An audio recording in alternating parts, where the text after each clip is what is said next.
Good evening and welcome to Yada Yahowah Radio. We're here with Kirk this evening. How are you, Captain Kirk? I'm doing good, thank you. You good? Good. I'm doing just fine, except I did have a major calamity this week.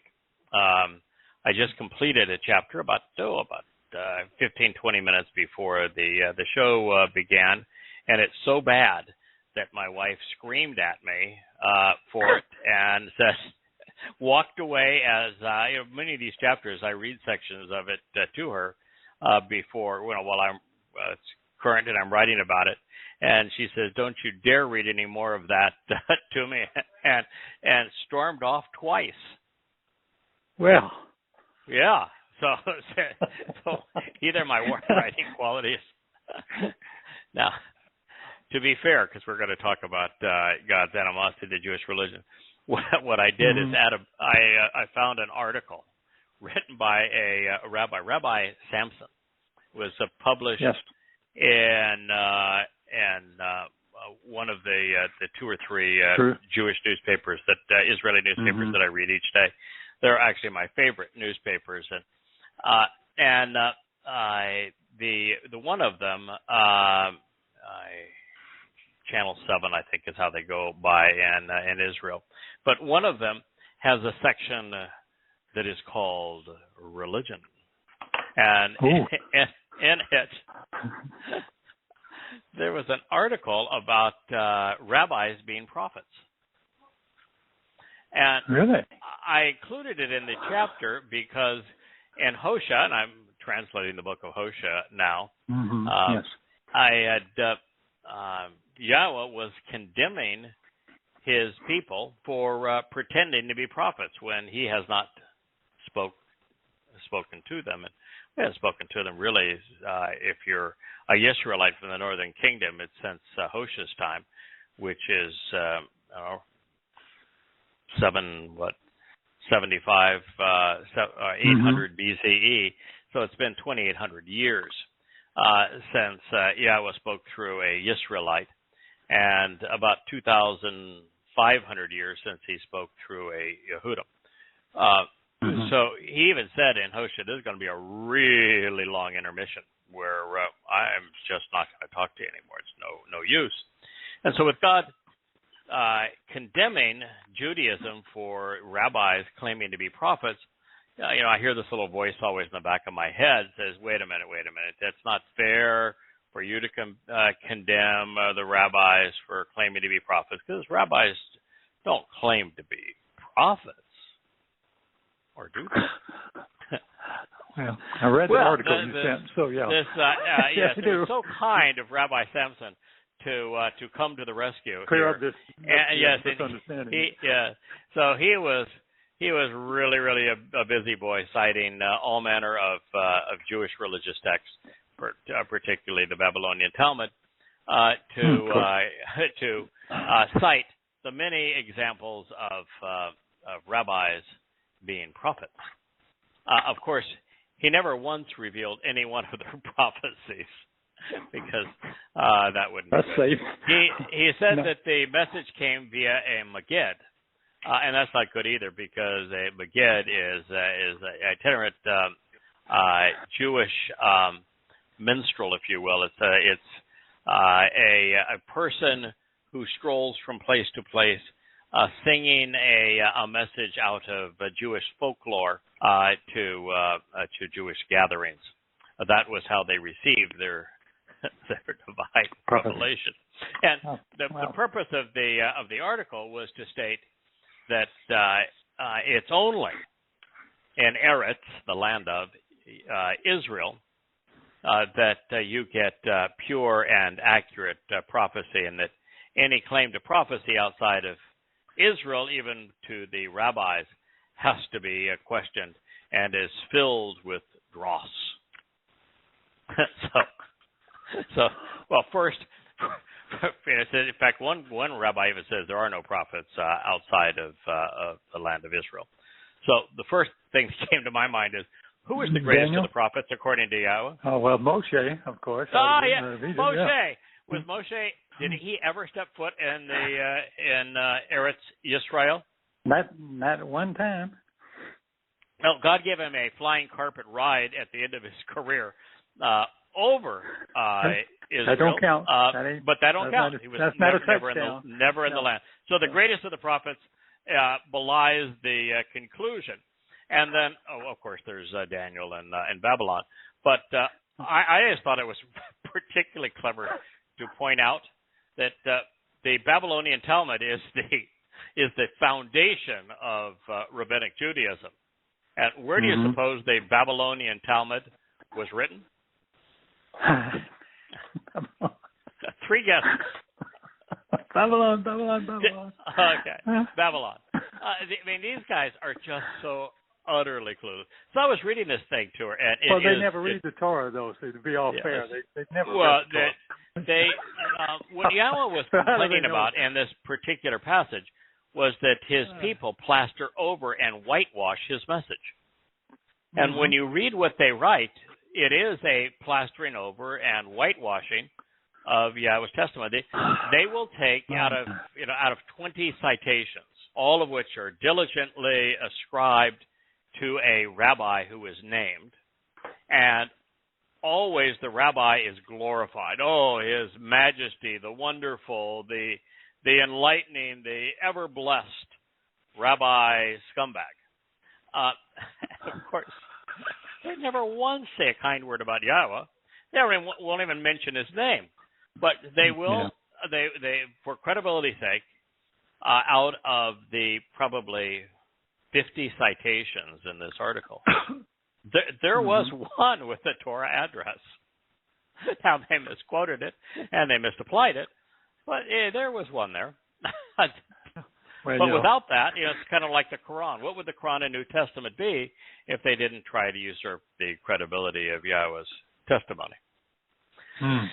So I come to you with a heavy heart. My last chapter has been rejected even by my wife. So closest friend.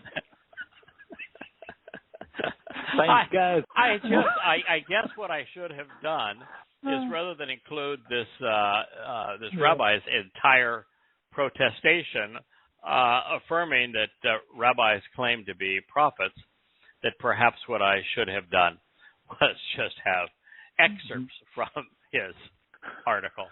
But gosh, when you read it, and I'll share it, it's now only chapter 3 of volume 8, and so we're a long way from publishing this particular volume, but we'll get to it, and you may have the same complaint. You may go running and screaming, but I didn't know what part to cut out, because it was like Yahweh had heard what these nincompoops had said and decided that, well, I think I'll expose and condemn them using their own words.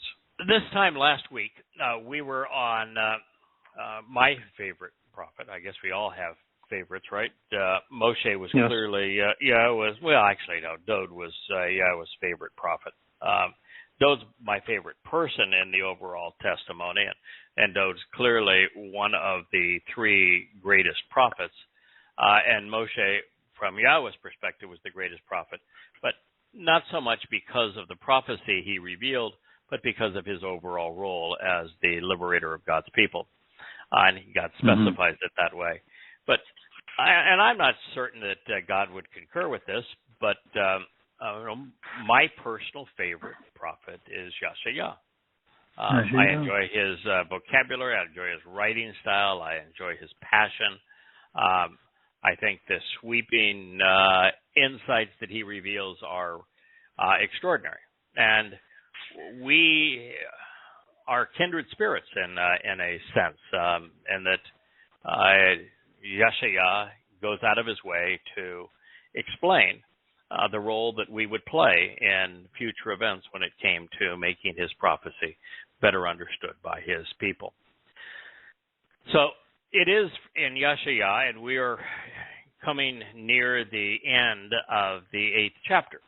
And as we've said, the reason we are covering this chapter in a volume called Shana, which is posted online at yadayah.com, which means to know Yah.com. It is free there on the bookshelf. You'll find it as volume 7 of the Yada Yah series.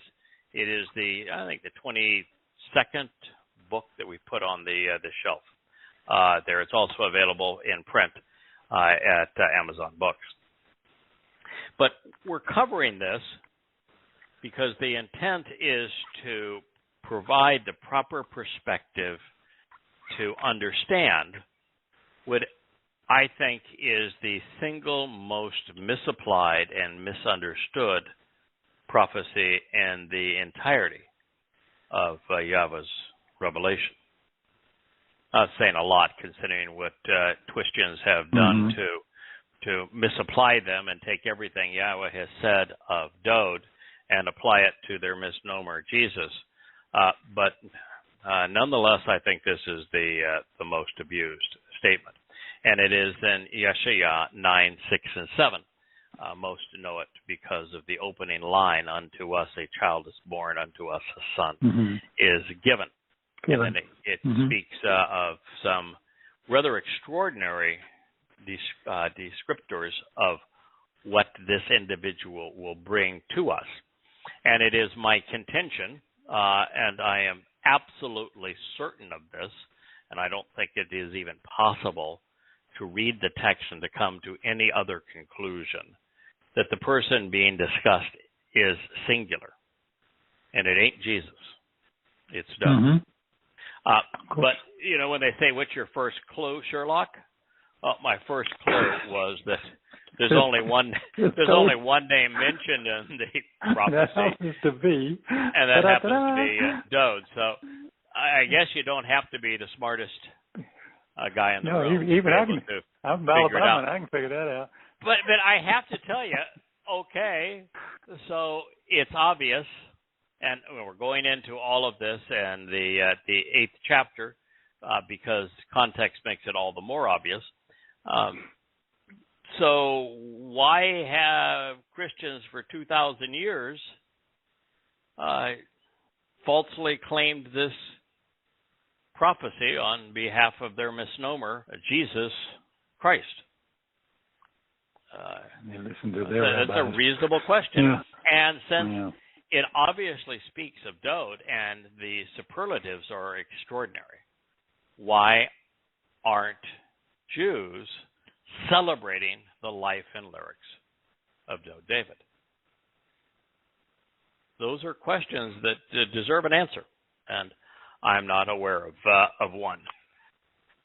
And when, this is 8:19 now from Yeshaya, it means Yahweh liberates, delivers, protects, and saves, from a combination of Yasha and Yah.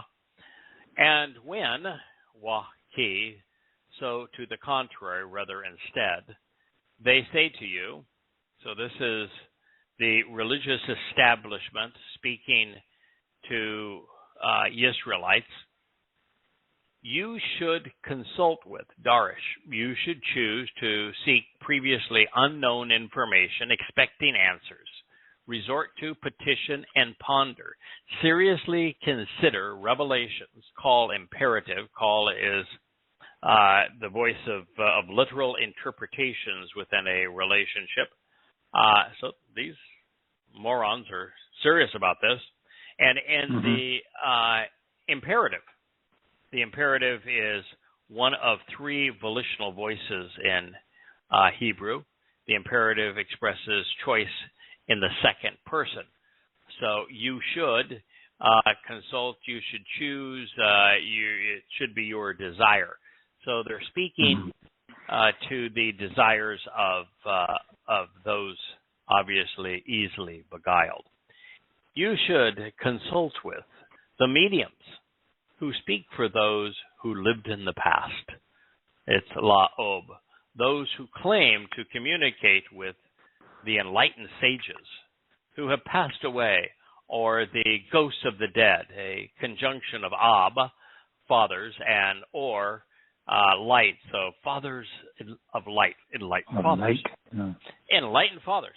Now, that's a really interesting term because if you have skirted the diatribe of rabbinic Judaism, you'll recognize that they cite deceased rabbis 100 to 1 over Yahweh. Well, they never cite Yahweh by name. 100 to 0. But it's in terms of name citations, it's millions upon millions to zero. But even if you forget for a moment that they never used Yahweh's name, then it's typically 100 to 1 of citations of dead rabbis. I don't think there has ever been a religion that has paid greater homage to supposed sages of the past. They have shown a reverence for these men. They venerate these men. These men and their words mean vastly more to a religious Jew than does God or his testimony. And so this is speaking directly of Judaism. Now, I recognize that there was ancestor worship in Imperial Japan, but they weren't turning the words of their ancestors into Scripture, creating a religion out of the scribbles and sayings of their deceased, which is exactly what Judaism is. So, and when they say to you, you should choose to consult with the mediums who speak for those who lived in the past and the spiritualists. This is Yada Yahowah, those claiming to possess spiritual insights such as Kabbalah, revealing troublesome knowledge gleaned from the spiritual world, providing invalid and antagonizing information from Yada to know and claim familiarity, and Oni to vex and grieve. So this is being familiar with really agonizing and vexing information, who mediate and mutter unfounded sentiments, who ruminate over highly selective information to express their willful and imaginative opinions. This is Haga. This is saying that Judaism is a conspiracy. And it is. It's a conspiracy to lead the people away from God, and who twitter toxic musings. Thank you, God. Who chirp like birds. He did that on purpose, mutter. Right? My guess is he did, but I don't think he has it out for Elon Musk. I don't think he really knows Elon Musk. No. But nonetheless, just a show off thing. They just a little showing off here. If you've God, you might as well flaunt it. Instead, God says, shouldn't the people, as a rhetorical question, would it not be better for the family to consult with their God through the living, not the dead? So God's saying, hey, they're dead. I'm not. Why do you care what they say? Yeah. Now, there is an exception to reading the words of somebody who is dearly departed. That is, if those words are proven to have been inspired by Yahweh, so that what you're reading is the voice of the living. You're reading the voice of the living God as conveyed through his prophets. But since these rabbis cannot prove inspiration, in fact, they prove that they were not inspired, it's simply the words of dead men. If you want to join them, believe them. But shouldn't the people consult with their God through the living instead of the dead? Now, the other inference here, and this might be a stretch, but since it comes up so often in Yeshaya, and just 3 chapters hence, the entire chapter is on this particular subject. Yeshaya is writing to a time in his future, our present and past. And what he's saying is that Rabbinic Judaism has become nothing but an echo chamber of the rhetoric of deceased rabbis whom they venerate. And so God inspired Yeshua to tell those Yehudim, Jews, who wish to reconcile their relationship with him, come to know him, and engage in the covenant, that it would be a lot better to learn what God has to say through a person who is still living. Now, there aren't a lot of people writing to Jews about Yahweh that you could listen to on this day, apart from what we're doing. Mm-hmm. Now, with the answer to this question, it was a rhetorical question, so obvious. Why do just 1 in a million consult with God through the living? Why do billions listen instead to dead men like Paul, who can't prove any prophetic inspiration? He can't prove an inspiration for any word he wrote. In fact, he proves that he was not inspired. Same is true with Akiba. Same is true with Maimonides. Same is true with Muhammad. Every Christian saint, the sages among the rabbinic Talmudists, and successful suicide bombers share more than death common. Now, you should know that al, translated as not at the conclusion of the sentence, and written as Aleph Lamed, can be translated as either el or al. And as a noun, el is Almighty God. As a preposition, el is translated to, or toward, by, among, or for. But al is also a term that is used to negate a verb. And there's a number of these in Hebrew. The most common is lo. And so by using all in this particular case, the likely intent is that God is trying to negate what follows. So if it is negating here, it would be negating ha-mut. So it seemed logical to select the definition which best fits the context of the discussion. Now, there were several words that I found amusing in Yahowah's declaration. A Yada Oni, a spiritualist, is Yada, familiar with Oni, as we mentioned, vexing grief and agony. That's the person I would run down the street and pay big bucks to listen to. How about you? Just speculating here, but not much benefit in consulting with somebody who's going to tell you all the wonderful ways you can afflict yourself. Second, Haga, which was translated as who mediate and mutter unfounded sentiments, speaks of ruminating over highly selective information to devise a plot and express a woefully imaginative opinion. This, of course, is the essence of conspiracy theories. Isolated information is removed from the context of an event, while all non-corroborating information is discarded. Then, while the conspiratorialist ruminates on their highly selective opinions, they mix in a plethora of bizarre theories. To their credit, they at least know that we are ruled by reptilian overlords on a flat earth with chemtrails. And political actors conducting mass murders. Yes, and designing vaccines that are really satanic plagues designed to track the good little boys and girls. Yes.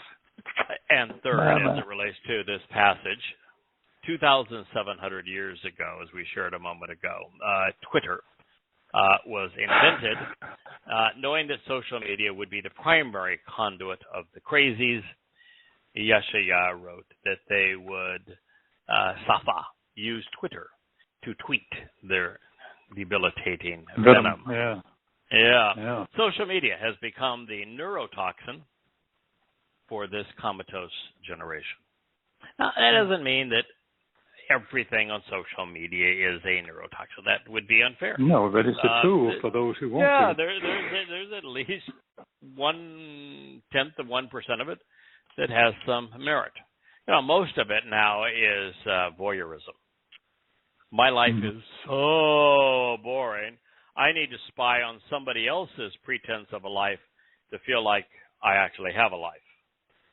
And, of course, the person is presenting the pretense of their life who wants you to know that they had green eggs and ham for lunch is projecting an entirely false narrative of their life, which is then being viewed voyeuristically by the person that has no life at all, which is worse than the person that has an imaginary life. It's interesting, yeah. So it's really, if you find that interesting, go for it. Go for it. Not particularly recommending it. According to the Torah, this is now continuation. This is Isaiah 8:20. According to the Torah, which means source of teaching, guidance, instruction, and direction, and according to the written testimony, which presents correct and corroborating information regarding restoration, Towrah, the authorized documentation regarding the confirmation of the relationship agreement pertaining to an inheritance. That is a compound of Torah, source of guidance, instruction, direction, and teaching, and Ud, to repeatedly testify about restoration and to continually bear an affirming witness. We don't see Towrah very often. I did count how many times it's used in the Torah, Prophets, and Psalms, but I do know I've been doing this for 21 years, and this may be the only time that I've translated it. It was new to me. I did it as well, yeah. Yeah, it's a wonderful word, though. So we have here, according to the Torah, source of teaching, guidance, direction, and according to the written testimony, which presents correct and corroborating information regarding restoration, Towrah, they do not speak in a manner consistent with this specific message and the way that it is worded, then as a result, they lack discernment and are without enlightenment in their approach to Shakar. Wow. All right. So, one of the things that caused questioning Paul, which was first written at about 600 pages.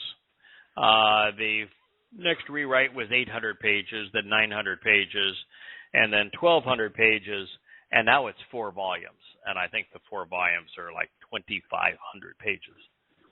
The reason it grew so long is really straightforward.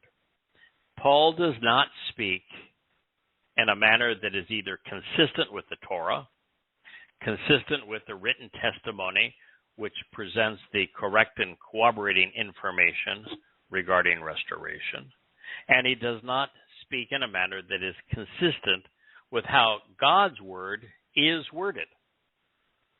And so it's hard to say, okay, I know I have presented 1,000 nails that I have hammered into his coffin where he has contradicted Yahweh.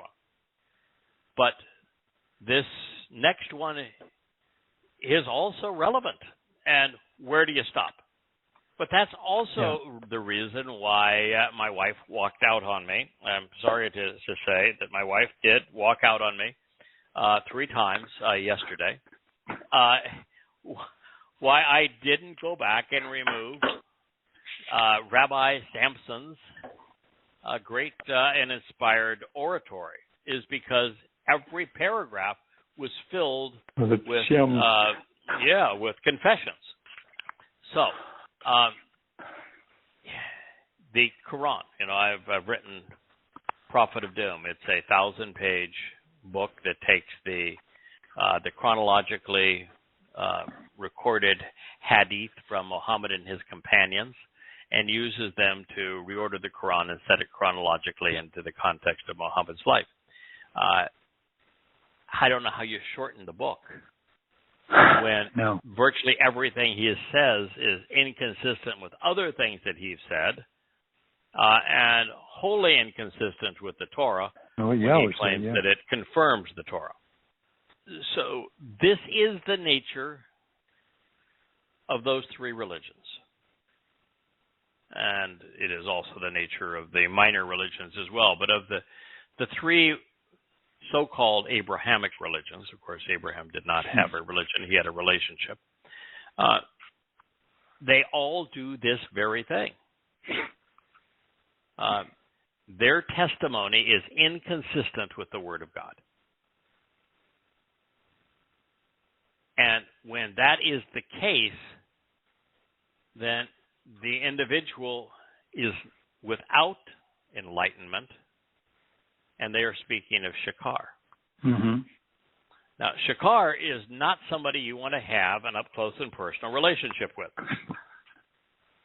Shikar is the adversary's last name. In Hebrew, it is Yosha ben Nun. So it's Yosha, son of Nun. And Satan's name is Hillel ben Shakar. Shakar speaks of the rising and setting sun. It's this time where there is very little light. Things are gloomy, and where the shadows are elongated. Things are even miscolored sometimes by the hue. And it speaks of the sun, which is the primary ruse of pagan gods, including the Christian God. They wear the sun disk halos. Right. They use the cross, which is a sun god symbol. They have the church steeples, which is like an obelisk designed to catch the first and the last rays of Shakar at the end of the day.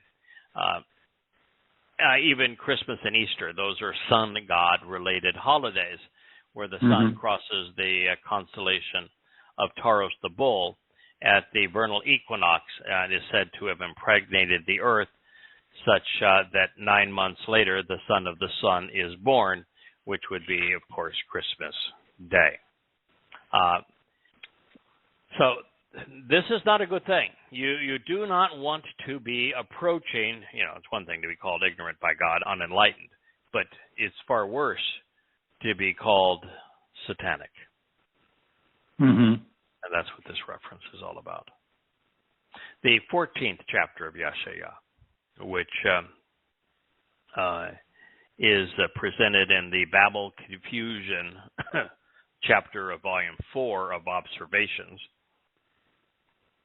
Even just reading that seems the time that I wrote that and edited it now seems like a lifetime ago.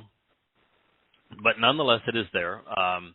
In the Babel Confusion chapter of Volume 4 of Observations, we learn that Satan's name is Hillel ben Shakar, brightly shining son of darkness. Hillel ben Shakar depicts the adversary as the flashy and boastful child of the East. The devil is, east of Israel, of course, is Babylon. The devil is comprised of contrasts, hypocrisy, and contradictions, as light and darkness, enlightenment and obscurity. Hasatan is an ostentatious show-off, a spiritual, energy-based being predisposed to mislead and to make others appear foolish as they descend into the darkness and gloom of a black hole. Shakar, Satan, is also known to us by the Canaanite and Phoenician religions.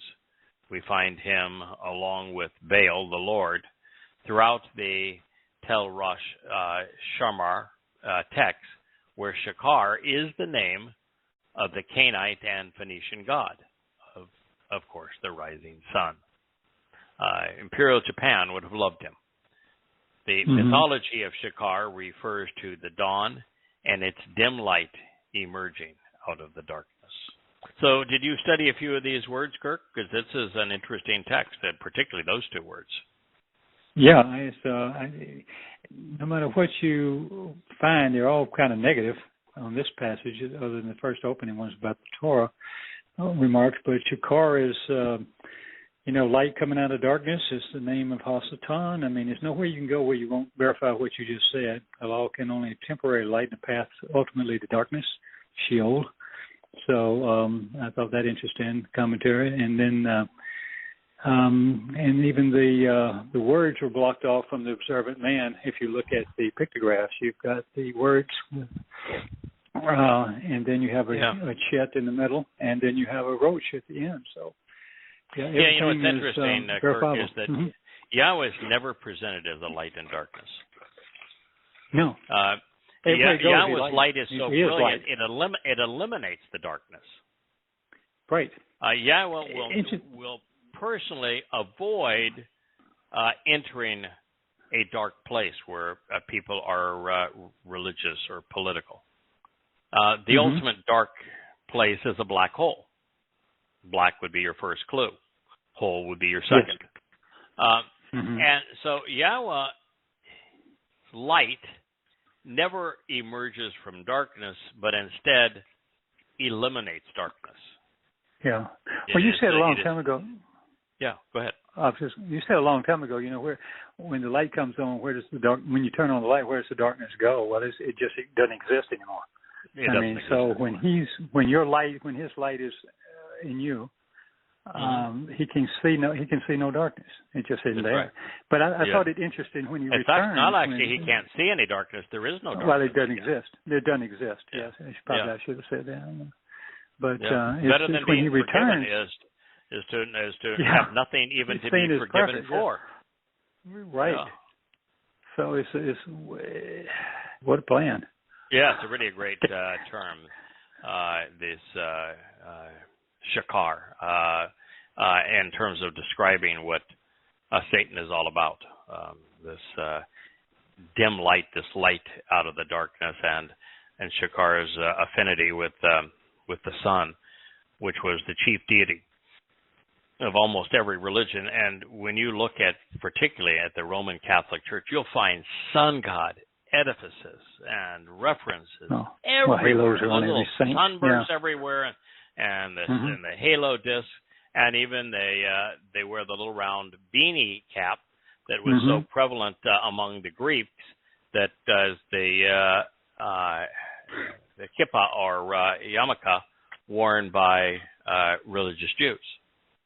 Again, it's a sun god halo or disc, and it's just sad that they would do it. And many of them will even put the Star of David on it. Now, as we know, David did not have a star, but the sun is a star, and what God is saying here is that when you are using solar and stellar imagery to convey your affinity for or reverence for a being, then the being you are worshiping is Satan.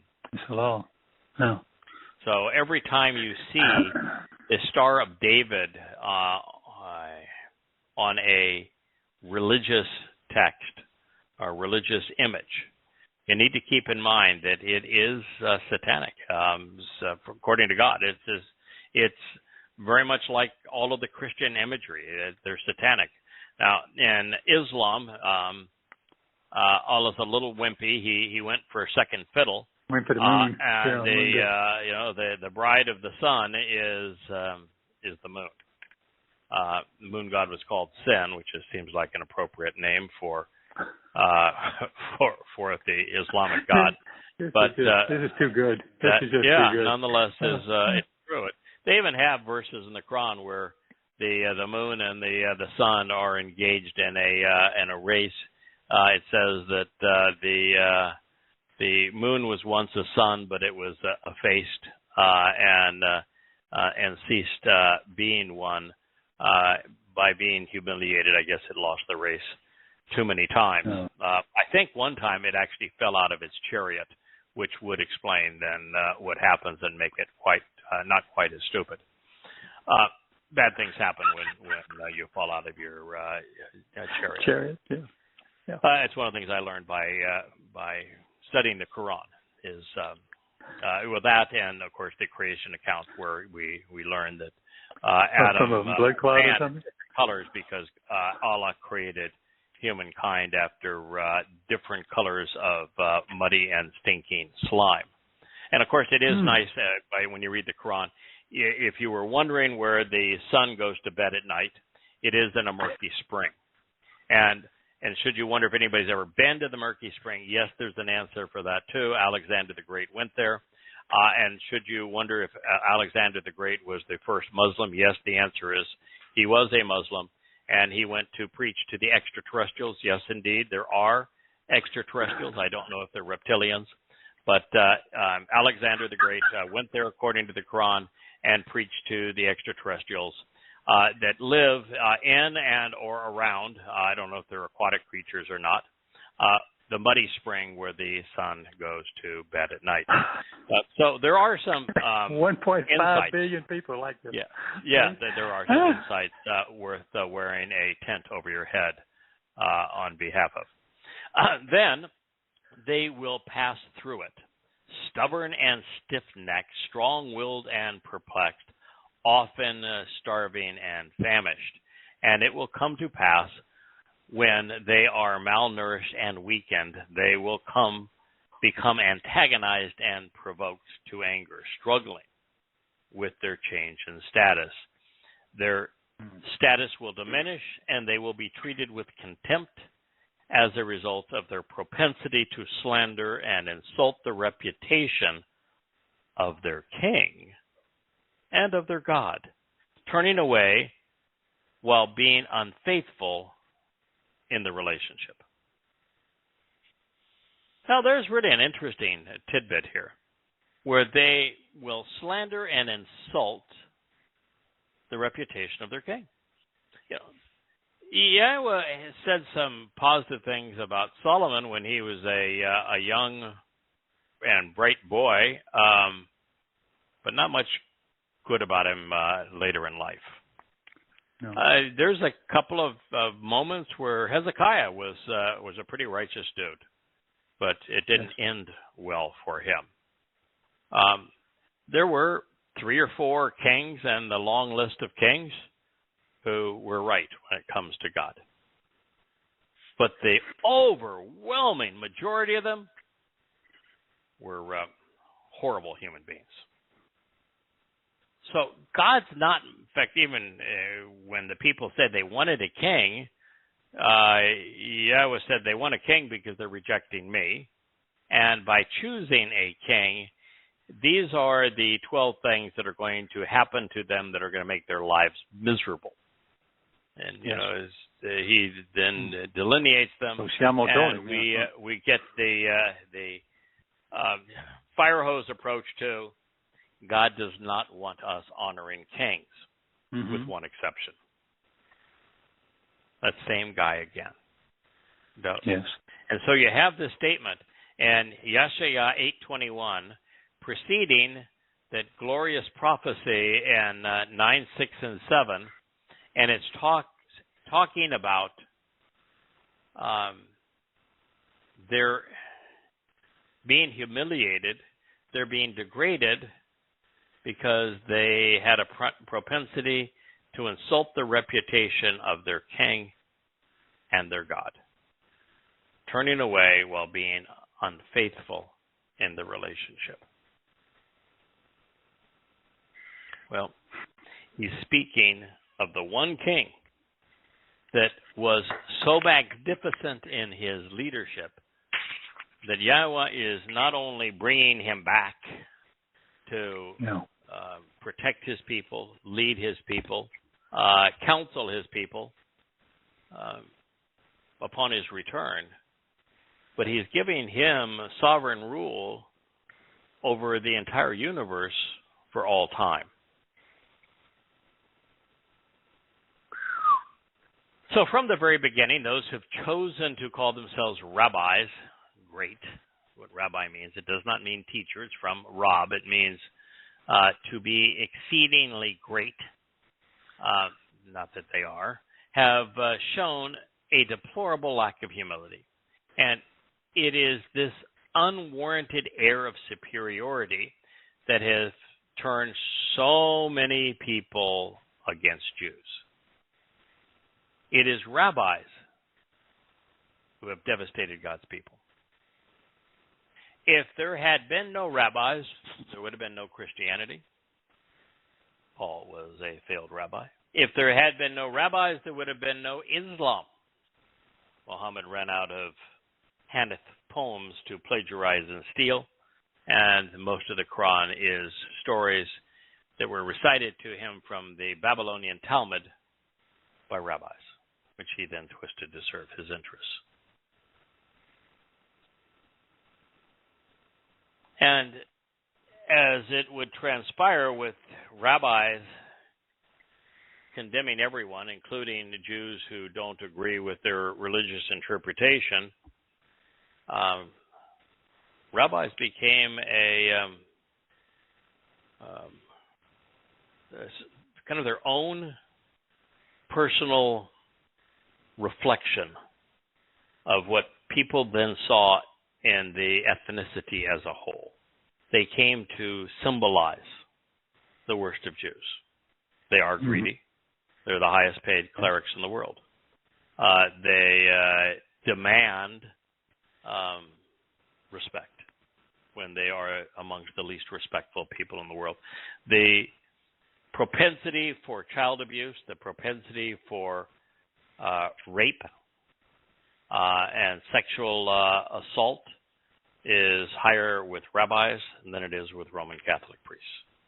The propensity of the religious to cover over the egregious behavior of rabbis is far greater than it is in the Roman Catholic Church to cover over the sins of the priests. If it were not for rabbis, it is likely that Jews and Yahweh, Yehudim and Yahweh, would have reconciled their relationship long ago. But because of the rabbis, they have never been further apart. With their ridiculously religious, money-grubbing kosher laws, they have weakened and malnourished the people, consistent with this statement. And in the process of elevating their words and edicts over God's, they have antagonized and provoked the Almighty. Now, mind you, there is very, very little in the kosher laws that has anything to do with God's testimony. In typical religious fashion, they took 2 or 3 statements that God made where, eating the flesh of swine is a bad idea. Yes. And they, he talks about bottom fishing or bottom dwelling fish without scales, like catfish. That's probably a bad idea. Not a good idea. And then he talks about crustaceans, the scavengers of the ocean, things like crabs and shrimps and the filter fish, and saying, that's a bad idea too. And it's true that until very recently, probably the last 50 years, most of those things would get you killed.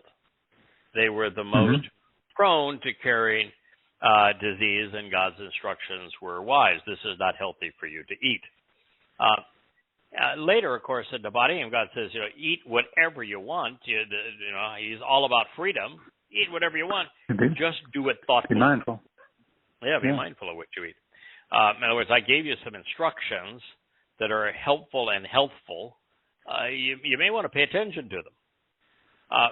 But God did not have any rules. And, this whole nonsense of you can't drink wine unless it's approved by the rabbis, supervised by the rabbi. God said no such thing. You can't drink milk unless a rabbi was there to watch you. They didn't milk the cow. Of course, that would be real work.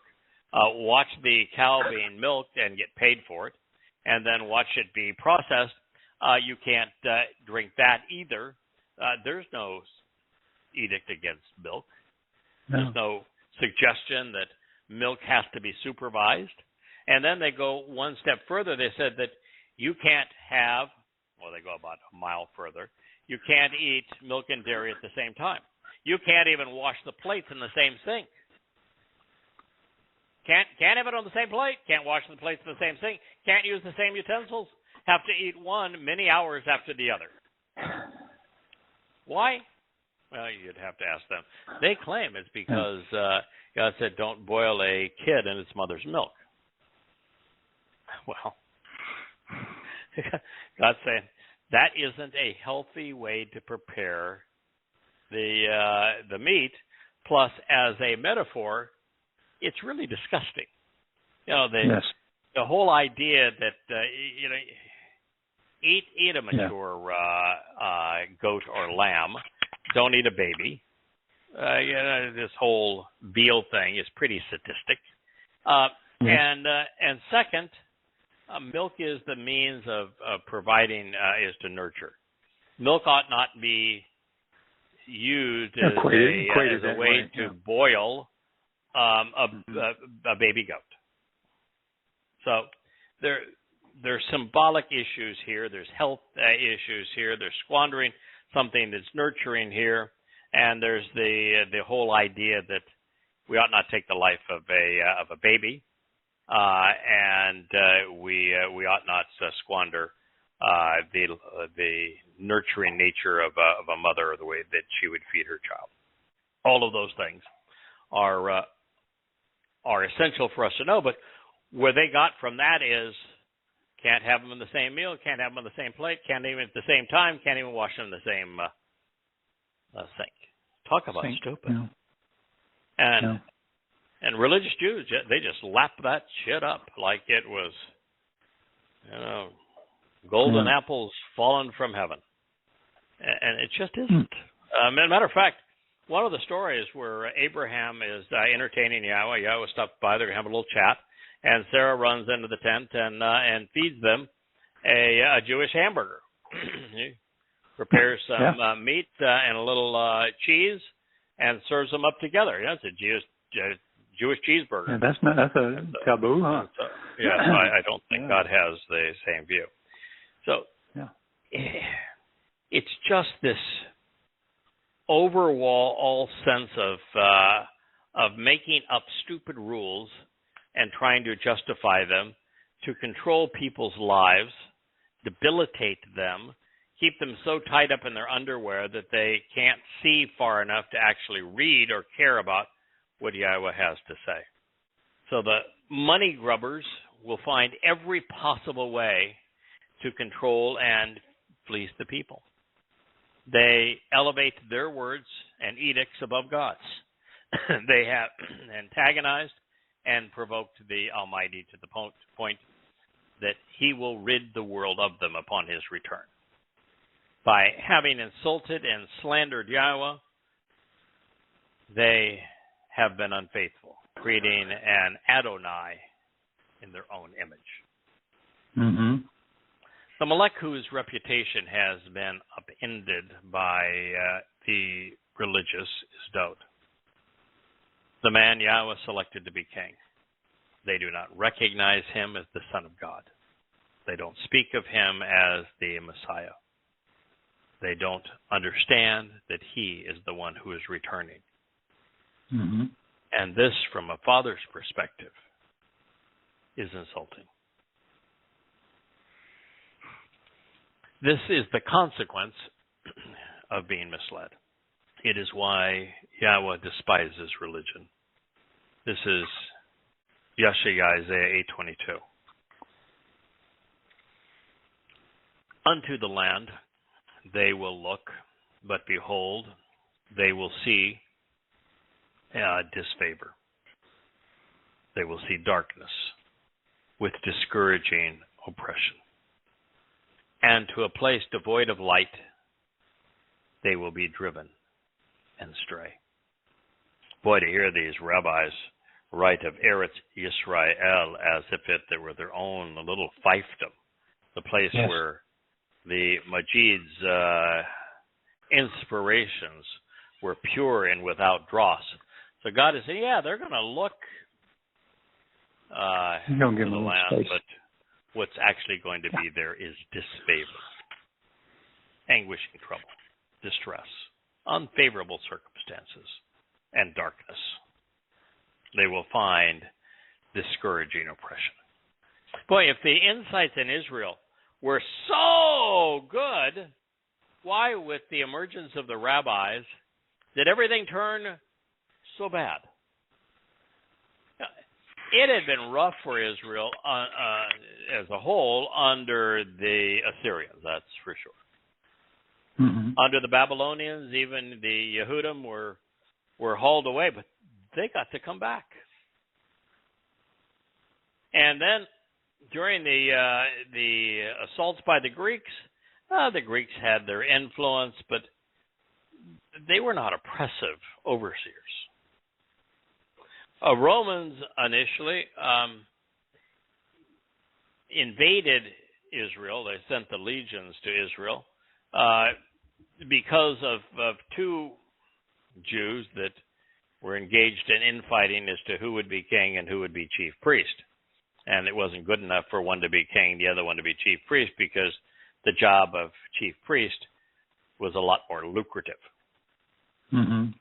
But with the birth of Rabbinic Judaism being late 1st, early 2nd century CE, everything changed. So if the rabbis are supposed to receive really, really super special divine revelation and prophecy in Eretz Yisrael, then why did Akiba recognize a false Messiah?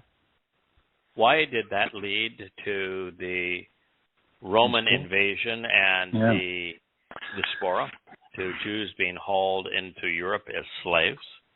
Why did that start 2,000 years of hell for God's people? If the father of Rabbinic Judaism, Rabbi Akiba, had such a brilliant and unfettered access to the truth, to prophetic revelation, why did he get everything wrong? And why do Jews venerate him when he brought more hell on God's people than anyone who's ever lived? It's worth considering, don't you think? Yes. I mean, at what point do you get it? Obviously... the answer is early in 2033. 2033, of course. Yeah, I think that's they will get it. Some will get it. A meaningful remnant of Jews will finally get it. For most, being devoid of light will simply mean that their souls will fade away. But for some, their souls will be exiled, banished to a place without light. That's called Sheol. This dismal fate has befallen Yehudim because of the failure among Jews to observe Yahweh's Torah, preferring instead to submit to rabbinical arguments. It's one of the great lies of Judaism. I mean, one of the great lies of Judaism, of course, is that they are somehow serving and worshiping God, which they call G-D or Hashem, never by the name that he revealed 7,000 times in his Torah, prophets, and Psalms. But the other is that religious Jews will scream that they are Torah observant. They will even refer to their Talmud as Torah,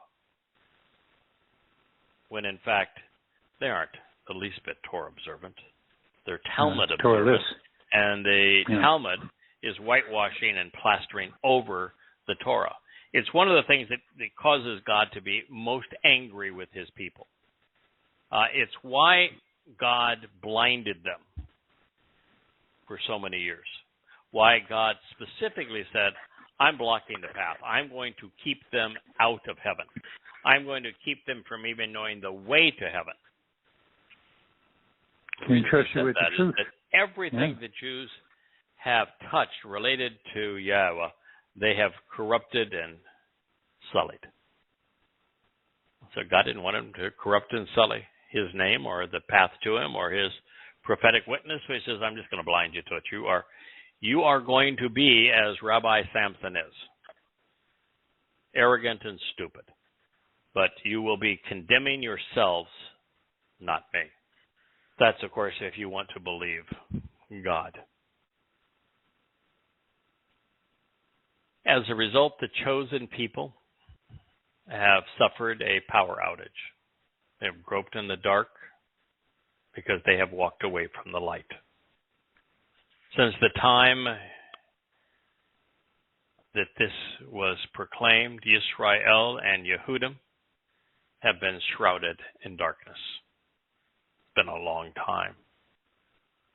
Now, this obscuring gloom would remain for a millennia, mostly due to the collective and personal stubbornness of God's people. Their sense of superiority has made the best and the brightest resistant to advice, even when it comes from God.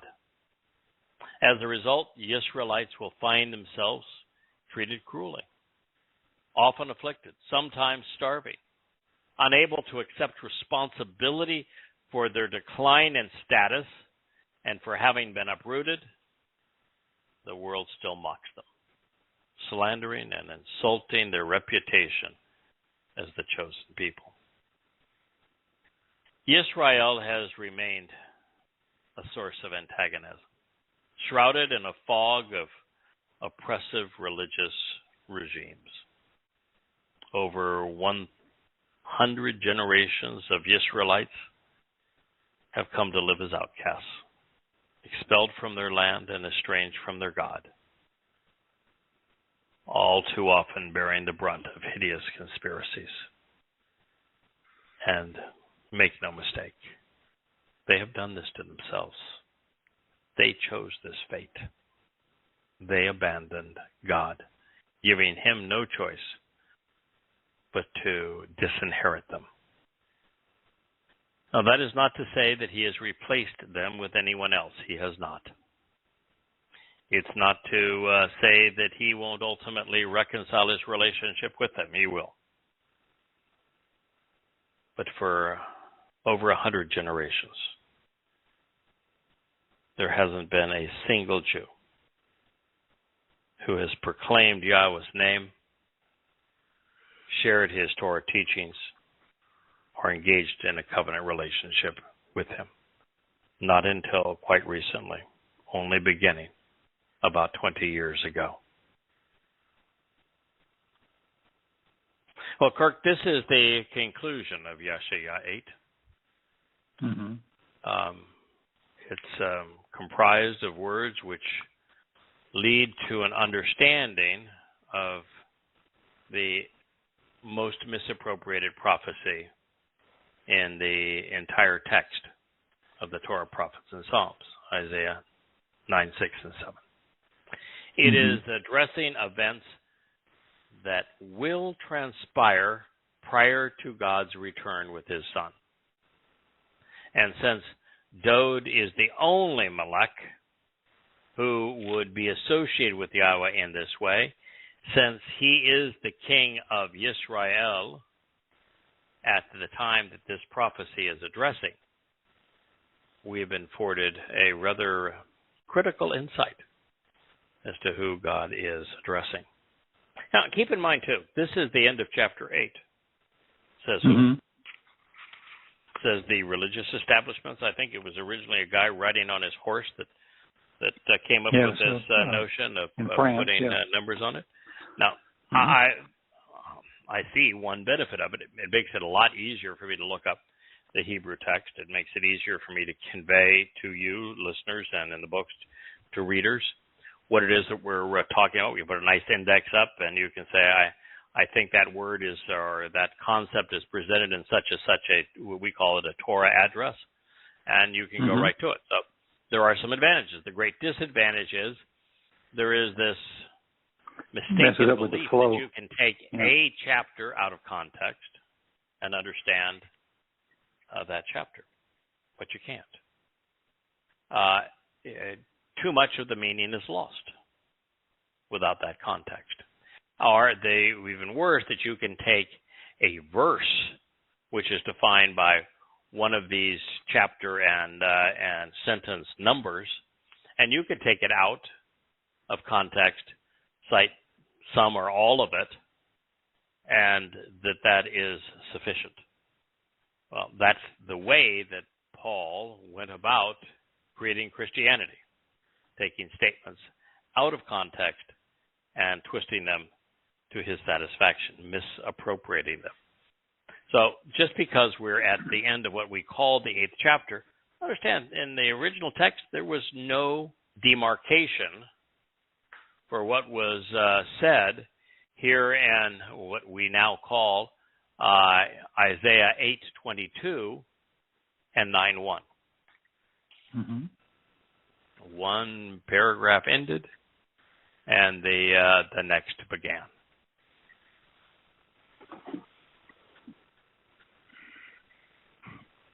The context of God's unrelenting admonition against conspiracies was one of the themes of this particular chapter.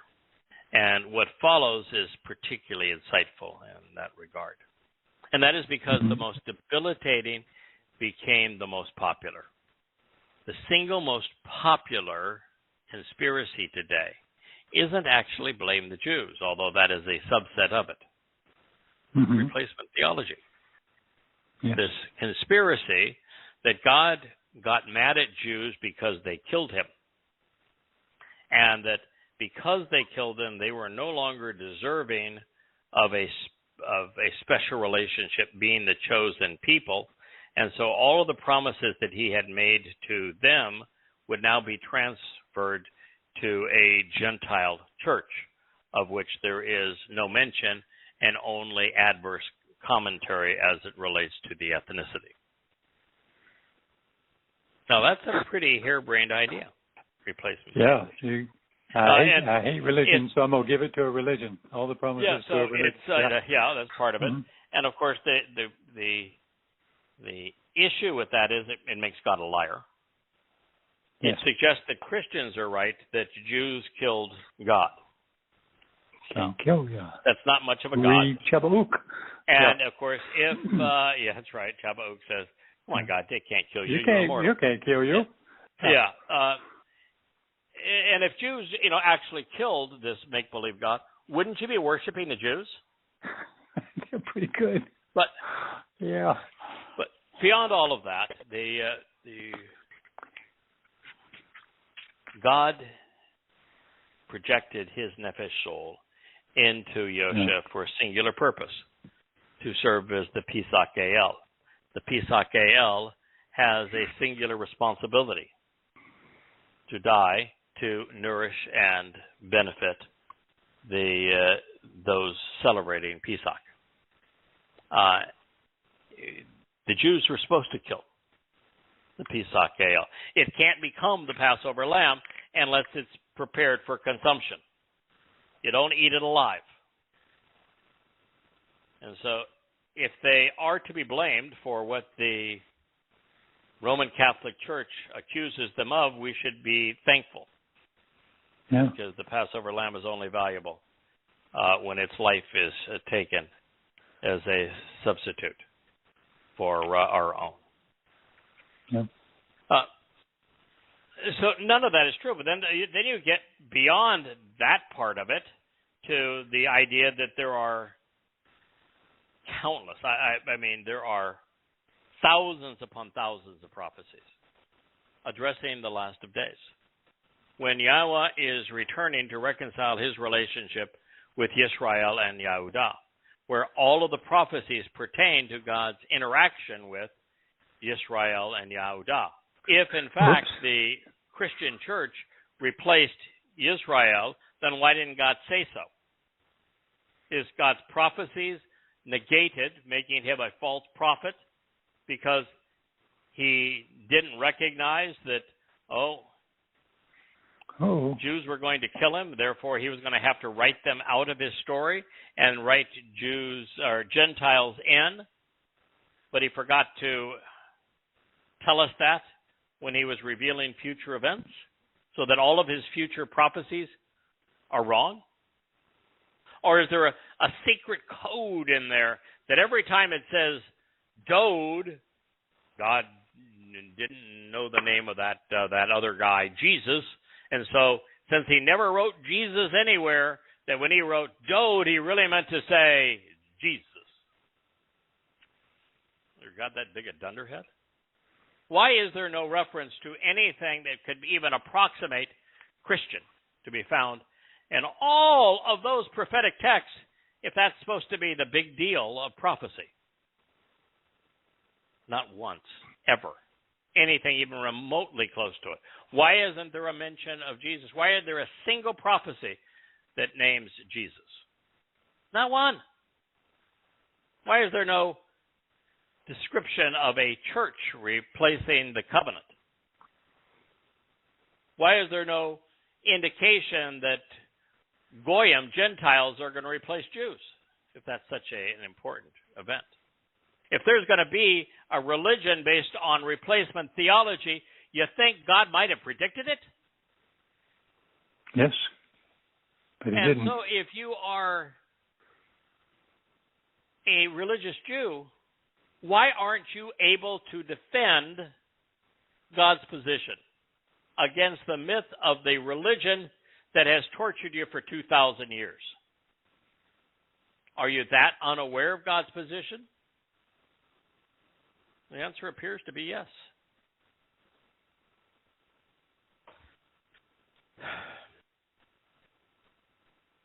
So replacement theology, which essentially means take everything away from Jews and give it to the Gentile church. This is the reason for the upcoming prophecy. It's the reason the prophecy in Yeshaya 9, 6, and 7 exists. It tells us it should not have been mistranslated and misappropriated, claiming for the Christian Jesus, which Yahweh had clearly conveyed about Dode. How is it that there could be a Christian New Testament that claims to replace the Torah, to obsolete the Torah, when Yahweh returns, according to his prophet Jeremiah, that the first thing he's going to do is put his Torah inside of us? Oops. How can there be, as there is in the Christian New Testament, a Lord, Jesus Christ, when Yahweh says through Hosea, when he returns, the one thing that he will absolutely forbid is the mention of that title, the Lord, ever again? Oops. Mm-hmm. Not only is Christianity the most pervasive anti-Semitic conspiracy in world history, the overwhelming preponderance of those prone to believe conspiracies are critical of Jews. And to a very, very significant extent. The very root of this is found in the corruption of Yeshaya 9. As we turn the page in our current Bibles, Tanakh, and enter the 9th chapter of Yeshaya, we discover that there is no excuse for the religious, political, militant, and conspiratorial darkness that has engulfed Israel. All the while, Jews have had their fingertips at the means to access Yah's light. Indeed, truthfully, and nevertheless key, there has been no lack of counsel. There's been no reason for discouragement. There should have been no inability to flee the darkness. Lo muaf lahi. There has been no reason for doom and gloom, for despair or dejection, because there has been no shortage of advice and wisdom on how to take flight. For those subjugated and constrained along the way. La Asher Mustak. For those restricted and oppressed, for those deprived of liberty, who have endured hardships during distressing times as a result of this relationship. As there was during the previous time, when he receded from the land of Zebulun and the land of Naphtali. In this later time, during the last days, he will deal harshly with the troublesome nature of the way of the sea, beyond the Yarden, which means to go down, of Galil, the circuitous and convoluted way of the Goyim Gentiles. Okay, that's 9:1. I'm going to read it without all of the amplification because it's hard to follow it with that much insight, and then we'll talk about this because there's lots of insights to be gleaned from it. Indeed, there has been no lack of counsel, no reason for discouragement, nor inability to flee from the darkness, for those subjugated and constrained along the way, as there was in the previous time, when he receded from the land of Zebulun and the land of Naphtali. In this latter time, during the last days, he will deal harshly with the troublesome nature of the way of the sea, beyond the Yarden, to go down, of Galil, the circuitous and convoluted way of the Goyim Gentiles. But just the end of this, if you read 9, 6, and 7 in context, it can't be speaking of the founder of a Gentile religion. Because God is saying, I'm going to deal harshly with the Goyim. Yeah, you can't have it both ways. So you just can't have it that way. That's the reason they take it out of context. God's not saying, hey, I'm going to start a new religion with the Goyim, and I'm going to deal harshly with the Jews.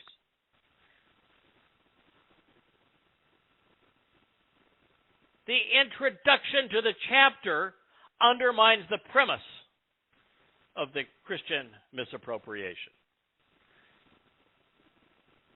Okay, more to it than this. What God is saying is, listen, there was a time when he responded to 2 of the 12 tribes, Zebulun and Naphtali. He says, but you don't have that excuse. There is ample counsel. There's conspicuous revelation. There is no reason for you to be in the darkness. Why? That's the Torah. Look at the internet. The Torah, prophets, and Psalms are everywhere. There are Hebrew-English dictionaries for those who speak the most prevalent language in the world, the language spoken by Jews than any other, English. You can do what we have done. Or, barring that, you can read what we have done. These books sit on a bookshelf called Yada Yahowah, to know Yahowah. They're all available to you free. We even use Tinkerbell, Twitter, to make you aware of this message from God to you. Yes. We have done 10,000 hours of radio broadcasts to bring his truth to you, to call you home. You can look on, go to David's God, it's a play on words of the webmaster of Yada Yahowah, site, the second link on the community, which you can click off of on the header on the Yada Yahowah site, yadayah.com. And you can go to the far right, and there's an index of the Torah and Prophets and Psalms that we have quoted. And you can go to anything that God says that we have quoted. And I want to tell you, click on it, and it just goes on and on and on. Yes, we have does. taken the time to translate Yahweh's message in such a way that it communicates clearly, accurately, and powerfully to you, and then have shared the insights that we can glean from it. There is no reason for you to live in the darkness today. Yes, Jews have been subjugated, but they've been subjugated and they have been oppressed because of the likes of Rabbi Akiba and taunting Rome with a false Messiah. Now, there was a time where the truth was not ubiquitous. It was written in the Torah, it was available in the prophets and the Psalms, but those scrolls were not widely distributed. And so it was, if the leaders were corrupt, the people would have a difficult time finding the truth. That's why God is so opposed to human governance. And then the people are under a religious umbrella, they're going to be misled. God says, it's different now. You have access to the truth. You have no excuse. And then just in case, Yahweh recognized that the most popular conspiracy of all time, replacement theology within the Roman Catholic Church becoming Christianity, would pretend that this prophecy that is forthcoming took place 2,000 years ago, in 33 CE. He's saying, no. This is about the last days. This is about you today. I want you to know this because this will help you come to know who I am, what I'm offering, and what I'm expecting in return. And it's important for you to know that this whole myth of replacement theology, and therefore Christianity and to a lesser degree Islam, is a pile of patooey. That God says, I am going to be against the way of the sea beyond the Jordan in opposition to the Gentiles. Mm-hmm. The way of the sea seems like just a throwaway line. No. But it actually isn't for two reasons. One is the sea here is being explained as representing Goyim. The land represents as a metaphor for Israelites. The sea is a metaphor for Goyim. So every time we see a reference to the sea, we can understand it based on this context. So that's kind of a nice insight. Mm-hmm. The second is that when I was translating Hosea several days ago, before my wife walked out on me, I was... Poor thing. She's going to lie. Well, actually, it's true. She did lie. She's a literalist. She's really into that. That is an accurate statement. She walked out on me 3 times in one morning. But she came back. You're going to read rabbinical garbage. You better at least make certain that I've had my breakfast. And coffee twice. You only read a small amount at a time. Can't take this anymore. Anyway, I'm just having fun. This stuff. If you don't have a sense of humor, you just can't do this because it's not funny. Okay. So I was reading about the day of Jezreel, and it was speaking of the in the last days. This is the time where Israel has one great opportunity to come back to Yahweh. It's exactly what he's talking about here. You, Yehudim, Jews, living in these last days have no excuse. The truth is available to you. And God is speaking of this day of Jezreel. And I was thinking, we have always been told that Armageddon is the last battle. But I started reading everything about the last battles, and I said, wait a minute. The last battles are fought in Jerusalem. You might say it's the Valley of Jehoshaphat because his troops were there defending Jerusalem. Everything is about Jerusalem in the end. And Jezreel happens to be the location of Megiddo, Armageddon is the hill of Megiddo. That is a battle that transpires in a different place, and could be, I don't know, it doesn't tell us that if it's a day before or years before, but it's more than a day because Israel uses the ruins and what's left behind of the Islamic, the Magog Federation. This is Gog and Magog presented in Ezekiel. God uses, or the people of Israel use what they have left behind for a number of months. And so it has to precede the final battle by a considerable period of time. And so Armageddon is not the last battle. No. And so that was interesting. But one of the things that was, because I was trying to find out where these things were taking place, and the battle in Jezreel, which is particularly around Megiddo, where Yahweh is going to personally assassinate Gog and his Magog Federation, wipe them out, incinerate them. It talks about the way of the sea. Well, the Jezreel Valley is the way of the sea. And so it's a way of referencing the Jezreel Valley. But it's important here to say that the way of the sea is associated with Gentiles. The Magog War is the worst of the Gentiles. It's Muslims that are coming to attack Israel. And the way that they are described, which I think is also described in Yeshaya 18, is that they flood into Israel. It's a great deluge of them, probably in the range of 100 million. I just, for giggles, I said, okay, so what's the square? How many square miles is the Jezreel Valley? Just shy of 100 square miles is the answer.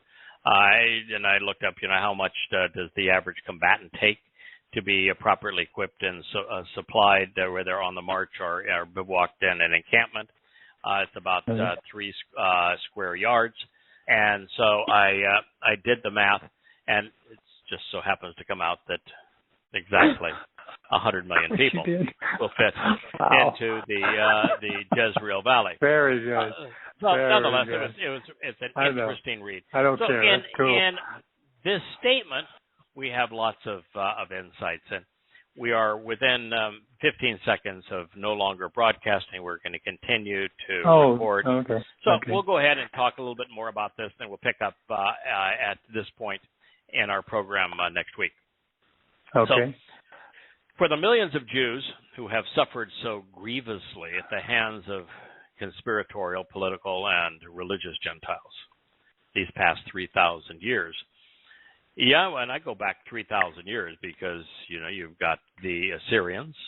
Right after Solomon. Yeah, well, actually you have the Philistines and their modern incarnation, of course, the Palestinians. No, they're not modern incarnation, it's Smith. But the Philistines, you certainly have the Assyrians, you have the Babylonians, you have the Greeks, you have Imperial Rome, and then you have the Roman Catholic Church. You have the wave of Muslims and all of their iterations, the Nazis. It's been a bad go for the last 3,000 years. Yes. And now Never ended. you have the ultimate dunderheads of anti-Semites. They call themselves progressives. In fact, I was writing and said, Yahweh is going to try to resolve the problem of those who have been religious but are no more, and who have been political but are no more, and but it's even beyond God to try to resolve the problem of progressives. A completely unused brain is not a novel idea.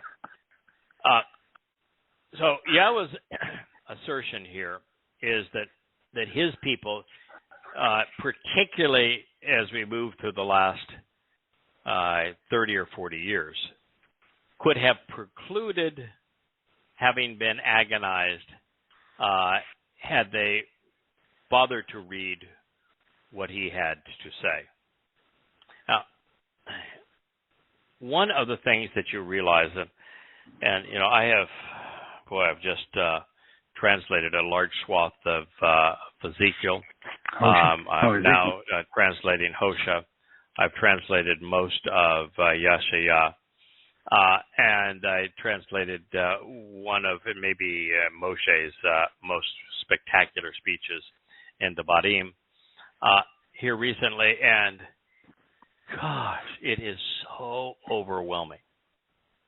The number one theme, the single most repeated theme throughout the Torah, prophets, and Psalms is God saying, I hate religion. In particular, I hate the religion of Jews. It is the number one and most overriding theme throughout the Torah and prophets. God despises religion in general and Judaism in particular. And to have all of that laid out for you in no uncertain terms, repeated in every possible way, told from so many different perspectives, and not get it, and still pretend that there is some divine benefit of being a religious Jew, is so hypocritical. It's so ignorant. And God said there's no excuse for it. I made this revelation to you. I wrote it in your language. I gave it to you. I liberated you from religion. I begged you not to be religious. And yet you ignored all of that and became ever more stiff-necked and religious.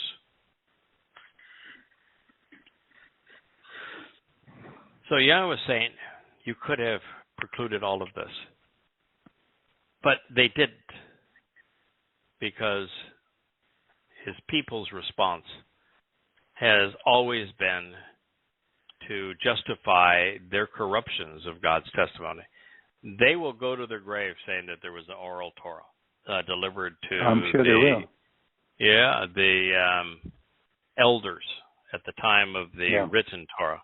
And of course, not only does God make it clear that there's only one Torah and it was in writing, and that there was no other Torah or other oral instruction given, saying exactly the opposite of what they have said, that the myth that there was such a thing is as foolish, as irresponsible as replacement theology. In fact, it is a form of replacement theology. Yeah. Absolutely it is, yeah. So based upon his people's response, there has never been any justification for God to intervene, to protect or heal anyone here on earth. And while that is counter to most every religious notion, it is as it should be. There would be no reason for God to intervene on behalf of those who do not know him and who haven't listened to him. Doing so would undermine everything that he has said and done. Heck, if he walked into Auschwitz and unlocked the door, they would build a shrine to the next version of the golden calf. They would venerate some rabbi who was incarcerated in there with them, or who just died in the flames. They'd find a way to give credit to the God that they had made in their image. Moreover, Yahweh has already provided all of the advice and counsel that we would ever need to live free and fulfilling lives. As long as we know where to look and whom to trust, the light that illuminates the path home shines brightly. And we've been doing this now, Kirk. I've been doing it for 21 years. On average, probably 10 hours a day, 6 days, 7 days a week for 21 years. And the truth be known, I've probably translated less than a quarter of what there is to learn from Yahweh. And I'm really hoping that I finish these last 3 volumes in the rewrites, and that I can turn to what I really think I need to be addressing is, what about those last 2 battles? God says a lot about them. And he wants us to understand what he's saying. And he says it won't be understood until the very last days. But can you bring the witness of Daniel, chapter 9 as it leads into 10, 11, and 12. Can you bring the last chapters of Daniel together with the concluding chapters of Zechariah, with Yeshaya from about chapter 40 through the end of the book, 60-something, with what's said about the fall of Babylon and Yirmiah, with Yaquetzil starting at about chapter 38 going through 42, 43. Mm-hmm. Can you bring all of that together and come up with a who is doing what's to whom, where and why, and such that God's people are prepared for what's going to occur? There's clearly two battles. Yes. They are distant from one another by enough time that Israel got complacent again after God's victory over the marauding flood of jihadists in the Magog War. And they are attacked and saved again this time in Jerusalem. And so that's probably got to be in the next book. But, my best guess is that it's over a year's worth of translating. It's probably 3 volumes just to cover what God has to say. 2 battles. Well, that's a lot of prophetic ink. You're not kidding. And of course, the challenge will be to eliminate from our minds everything that we have been told in Revelation. Oh, yeah. And derive the insights exclusively from Yaquetzil, Yirmiah, Yeshaya, Zechariah, and Daniel. Yoel has a lot to say about the last battle. So all of that has to be connected and interpreted, understood, correctly translated, so we can find out why God said so much about 2 battles. His people would he does have a lot to say about the battles against the Assyrians and why they took place, the battles against the Babylonians and why they took place, the battles against the Greeks and Romans, and then the Roman Catholic Church and of course Muslims. But this is special. Mm-hmm. And what religious Jews have done is just throw up their arms and say it's all mysterious and it's symbolic language and it might be a spiritual battle. It might have already happened. It may be talking about a physical battle, but nobody knows. But God didn't write it for nobody to know. No. And so, I've got probably to the end of this year continuing to edit the whole series of Yada Yahowah, and I may then work with Jackie and others to get Tea with Terrace in the Company and Prophet of Doom into the Amazon Books collection and onto the shelf, because exposing and condemning Islam is important, but also coming to understand group and corporate dynamics is important. If you don't understand economics in particular, it's going to be very difficult to understand. Apparently nobody does anymore. So so in the Company is useful for that. But this is a project that we will be undertaking in really throughout 2023, and I hope to end up with 2 or 3 volumes that allows Yahweh to express why He shares so much about what's going to transpire to His people. He does not want them blindsided. He wants them to know what's going to occur so that they can prepare themselves and flee the religious, flee the political, and rely on him. Because if you rely on him, all good things happen. You become immortal. You are perfected. You are adopted, enriched, and empowered, forever becoming part of the covenant. It was interesting that the last statement that I was translated today was the conclusion of Hosea chapter 2. And what it says is pretty famous. It says that when Yahweh returns on and the reference is to, it doesn't state it specifically, but the reference is to that specific day, which is the day of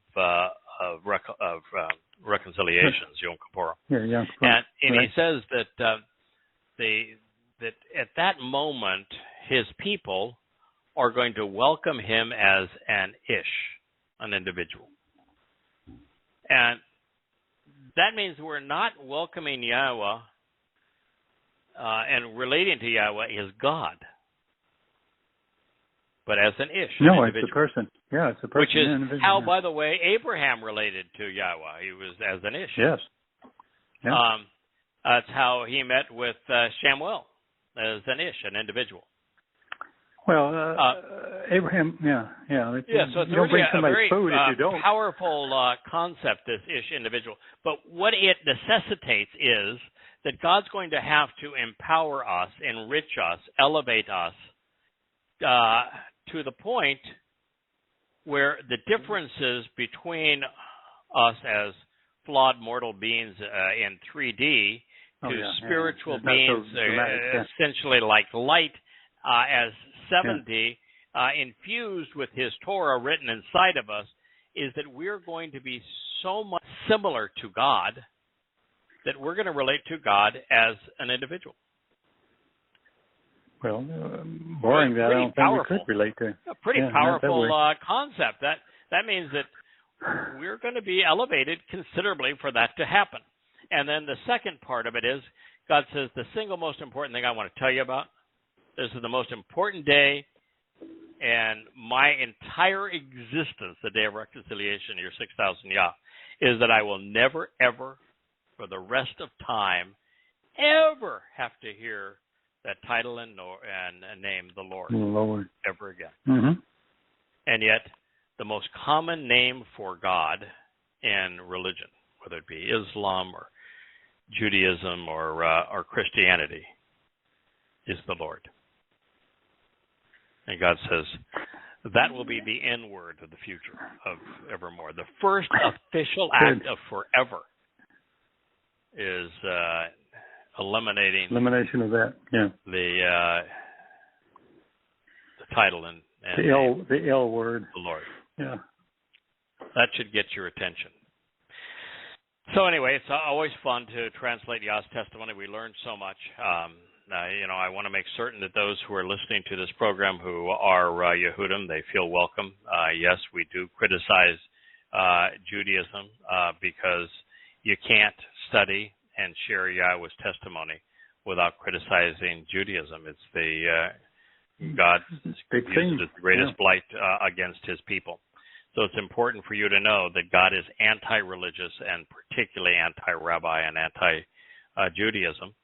And he is opposed to those things because he loves his people and he wants to restore his relationship with him. And that isn't possible while they cling to the rabbinical rubbish.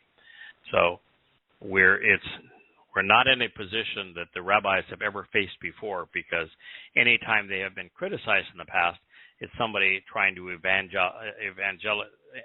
evangelize them and encourage them to some other religion, whether it convert to Islam with a sword over their head, or convert to Christianity.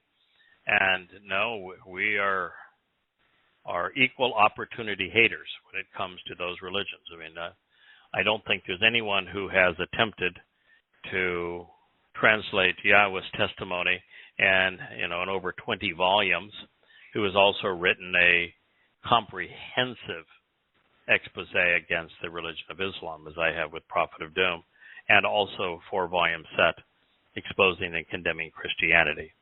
So, we are, as is God, equal opportunity hate haters when it comes to religion. Yeah. And if you don't understand that God is anti-religious, then there's no chance that you'll be part of the covenant, because walking away from one's country, from Babel, and from the religiosity of one's nation is the first requirement of the covenant. And Israel, it's really impossible to disassociate politics and religion. Should Likud come back into power, they will be inseparable again. So that's our program for tonight. Thank you for listening. Thank you for being part of it, Kirk. We look forward to being with you this time next week. We may pick up again at 9/1, but we'll move on from there as we continue to study the Word of Almighty God. Good night. Thank you. Good night. Shalom.